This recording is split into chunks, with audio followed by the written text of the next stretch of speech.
This is lesson 4 on consumer awareness. Consumer awareness is an important part of learning how to spend your money wisely and therefore let you save more. One thing you have to do is decide to buy. There are a lot of checklists or checkpoints that you should go through before you decide whether you should buy something. And of course, the first item and the first thing that we mentioned in the course is needs versus wants. So do I really need this item? Is it worth the time I spend making the money to pay for it? Is there a better use for my money right now? Sometimes the things that we think we need are things that wind up in the trash, laying around the house, not being used, and us trying to find a way to get rid of them. So we really need to think through before we decide to buy those things. Deciding on the type of item, what level of quality do I want or need? How much can I afford? Should I wait until a sale? Should I choose a known item? Can I get a recommendation? Does it have warranty or service? And also reviewing consumer magazines. So I always like to use this example of laptops. When you're considering what type of laptop to buy, you want to consider what you're going to use it for and what software you will be using. If you are an architect or someone that is working in that type of field, then you're going to have software that is going to take up a lot of room and need a lot of RAM. But most of us don't use those kinds of software. We need to consider, do we need good audio? Like I make virtually quite a bit, so I need good audio and I need a good mic system.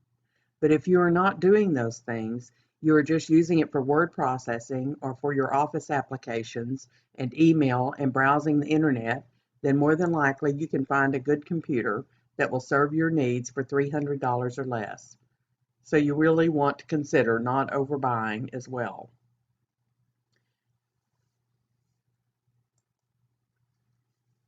Consider buying clubs because those have become very popular.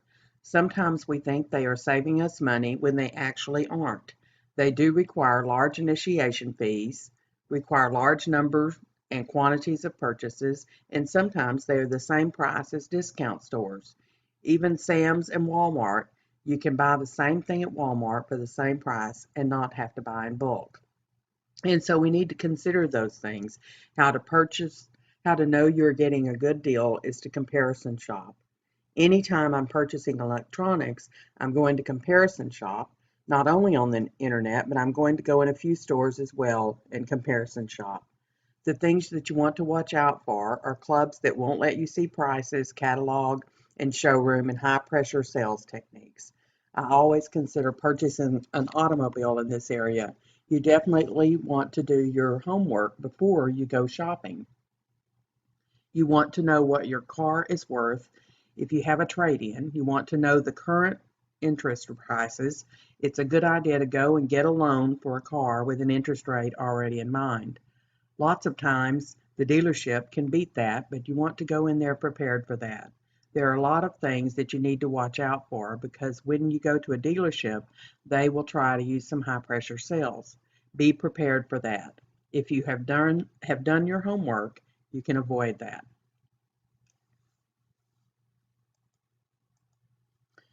Shopping by phone, mail, or online. Of course, most of us do online these days.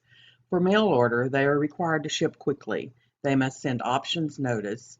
It does not apply to telephone orders unless the order is paid for by mail. The Fair Credit Billing Act is a procedure for the quick correction of mistakes. We've discussed this act previously. It applies to credit card purchases, which we've discussed previously as well. Some precautions before you buy online, phone, or mail. You want to investigate the reputation of the company. You want to ask about their refund and return policy. Ask about the availability because sometimes it may not be available and you may not get the item for as many as 3 months. When shopping online, and this is probably one of the most important things right now, be sure you use a secure browser. It should have HTTPS in it in the address instead of just HTTP, and shop with known companies. That's why so many shop with Amazon. Keep your password private, pay by credit card if at all possible, not debit, because this gives them easier access to your money. keep a record of those transactions. Sometimes I do shop with Amazon, and one of the things I like about Amazon, if I'm going to order ink, for instance, I can go back and that order, they keep a record of it for me so I can easily order the same ink. Or I know when I purchased something that may have gone bad or may need to be returned, and so I can tell exactly when I purchased it. You need to keep those records, but many of the companies also keep them for you.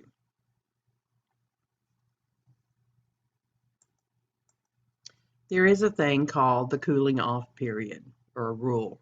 What this means is that you have 3 days to cancel purchases of $25 or more. They must inform you of cancellation rights at the time of the sale.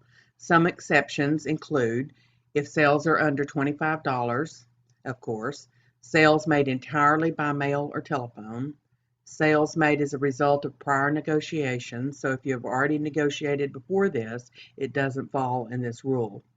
Emergency home repairs where you have waived your right to cancel, real estate, insurance, securities, autos, vans, trucks, or other motor vehicles sold at a temporary location, and arts or crafts sold at fairs. Telemarketing fraud. That is something that we have all probably had some experience with, especially recently. The warning signs or high pressure sales techniques, insistence on immediate action. The one that comes to mind is the IRS call that we have recently all been getting that insists on immediate action. That immediately told me that the call was not legitimate. Offers that sound too good to be true. Our chief of police in town always says that if it sounds too good to be true, it probably is. If they request a credit card number, never give your credit card number unless you've initiated the call. Offer to get money quickly. Again, if it sounds too good to be true, it probably is. A statement that the product or services are free, claims of investment without risk, refusal to provide written information or references or suggestions that you purchase based on trust. How to avoid being a victim. Don't be pushed. Request written information. Don't buy anything on terms that you don't fully understand. Request the name of the federal agency that regulates them. Investigate the company before you buy. Find out about refunds, return, and cancellation policies, and don't believe testimonials that you can't verify. Don't provide any personal financial information, and if you must, hang up. I received one of these calls yesterday, and they asked me a couple of things that weren't all that personal that they already knew. I answered those, and then when it came to them wanting my address and it said it was my health carrier, I had no way to verify that. So when they asked me my personal address, I hung up, and that's the best thing to do. Email and internet scams. Requests for personal information through emails or websites. This will never happen if it is legitimate. Requests for money, offers of lottery, and offers of jobs that are too good to be true again. Some common scams are phishing, where emails supposedly sent from a legitimate company. You should always look at these. Of course, look at the spelling. That's one of the first tips that it is coming from a phishing. That's not a legitimate company. There are also other tips if you look at the email address before you take any action.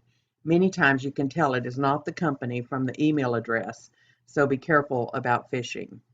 Auction fraud occurs when consumers use online auction sites to purchase. We have a number of sites that do sell by auction.